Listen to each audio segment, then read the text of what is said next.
Subscribe કરો અમારી news ચેનલને અને બેલ આઇકોન ક્લિક કરવાનું ભૂલતા નહીં. ખ્વાજા ગરીબ નવાજ વેલફેર ટ્રસ્ટ દ્વારા સમગ્ર માનવજાત માટે કૃપા બનીને આવનાર મોહમ્મદ પૈગંબર સાહેબનો 1453ના જન્મદિવસની સેવાકીય કાર્યો સાથે ઉજવણી કરી હતી. સમગ્ર સુરત શહેરમાં આજે ઈદ મિલાદ પર્વની ખૂબ જ ધામધૂમપૂર્વક ઉજવણી કરવામાં આવી હતી.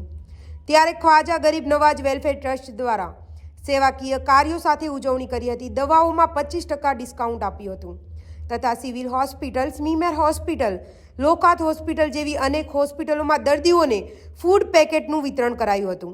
તેમજ જરૂરિયાતમંદ લોકોને અનાજની કીટ પણ વિતરણ કરી હતી તથા 63 કિલોની વિશાળ કેક કટિંગ કરી પૈગંબર સાહેબના જન્મદિવસની ઉજવણી કરી હતી અને લોકોને પ્રસાદ રૂપે કેક વિતરણ પણ કરી હતી તથા જુલુસમાં આવનાર તમામ લોકોને ભોજનની પણ વ્યવસ્થા કરવામાં આવી હતી.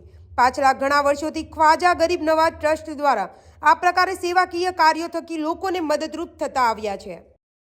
સૌથી મોટી વાત તો ભારત માતાને હિન્દુસ્તાને આઝાદ કરવા માટે હિન્દુ મુસ્લિમ બંને ભાઈનો સહયોગ છે અને વિશેષ યાદ કરીશ અશફાકુલ્લા ખાનને, જેઓ ભારતને આઝાદ કરવા શહીદી વહોરી હતી, ફાંસીને સજા પર ગયા હતા. એટલે આ ભારત માતાને આઝાદ કરવાનું જો શ્રેય હોય તો દરેક ધર્મને છે અને આજે કોમી એકતાના એક પ્રતિક રૂપે આજે હઝરત મોહમ્મદ પૈગંબર સાહેબના 1453માં જન્મદિવસ નિમિત્તે અહીંયા મને બોલાવ્યો અને મેં એમની સાથે એમની ઉજવણીમાં જન્મદિવસ નિમિત્તે ઉજવણી કેકની કટિંગ કર્યું હતું. મને આનંદ છે કે સમગ્ર સુરતમાં ભલે વાતાવરણ કોઈ ગમે તે માનતા હોય, પરંતુ લોકલ દરેક હિન્દુ મુસ્લિમ ભાઈઓ એકબીજા હજુ પણ સંબંધમાં છે, ધંધાદારી પાર્ટનર પણ હોય છે ને બધા ખૂબ સારી રીતે કામ કરતા હોય છે. મારા ખ્યાલથી સૌથી પહેલું રાષ્ટ્ર પહેલું હોય છે.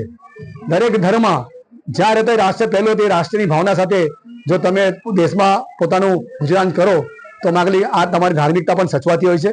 મને વિશ્વાસ છે કે આજે આ લોકો અહીંયા પોતાનું કાર્ય કરે છે, પરંતુ આવતીકાલે ભગવાન ગણેશજી વિસર્જન ત્યારે તેઓ પાણી પરબ પર લગાવીને પોતાની શુભેચ્છા લોકોને આપવાના છે. તો આ એક ભાઈચારો હંમેશા સુરતમાં રહે અને ભાઈચારા લીધે સમગ્ર સુરત ખૂબ વિકાસ પામે એવી બધાને ભગવાનને અને કુદરતને આપણે પ્રાર્થના કરીએ કે આપણે ભવિષ્યમાં સાથે મળીને આ રાષ્ટ્રનું નિર્માણ આગળ કઈ વધે તેનો પ્રયત્ન કરીએ. આભાર. मेरा नाम सब्बीर भाई दरा। आज क्या कार्यक्रम रखा गया था, किस टाइम पे? आज ये हमारा जो गोपीपुरा के अंदर ख्वाजा गरीब नवाज वेलफेयर ट्रस्ट का जो हमारा जहाँ पे मेडिकल स्टोर है और ट्रस्ट की जो ऑफिस है वहाँ पर हमने बहुत सारे प्रोग्राम करे और खास हमारा ये प्रोग्राम ये था कि हमारे जो विलादत, हमारे पैगंबर की विलादत का दिन का जो खुशी का दिन था, जो उस खुशी के अंदर यानी जो हम लोग मिलाद की खुशी जो बोलते हैं उसमें खुशी मनाते हैं, जिससे जुलूस निकलता है, इसके अंदर दूसरे प्रोग्राम होते हैं. तो हमने पहला प्रोग्राम ये करा कि हमने सूरत शहर के कमोबेश 15 हॉस्पिटलों के अंदर 1200 फूड पैकेट तकसीम करे मरीजों को.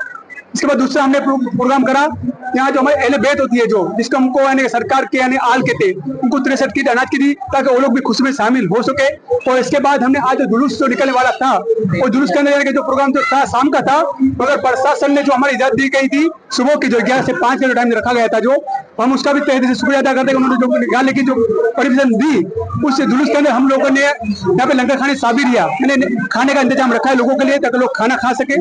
और इसके बाद 63 किलो का केक बनाया हमारे, जो हमारे नबी की जो उम्र हुई थी 63 साल की हुई थी, उसके लिए 63 किलो केक बनाया. और खास इसके अंदर हमने एक प्रोग्राम बनाया तो उसके अंदर हमने गणेश जो समिति के जो है जो अनिल भाई बिस्किट वाला उनको बुलाया और हमारे जो खालिदाना के फैसल बापू उनको बुलाया, उनके हाथों से केक काटा और कौमी एकता का प्रोग्राम हमने यहाँ पे करा और कौमी एकता का हमने यहाँ पे वो करा.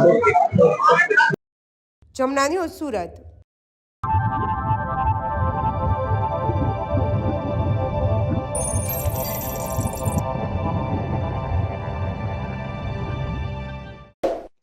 સબસ્ક્રાઇબ કરો અમારી ન્યૂઝ ચેનલને અને બેલ આઇકોન ક્લિક કરવાનું ભૂલતા નહીં.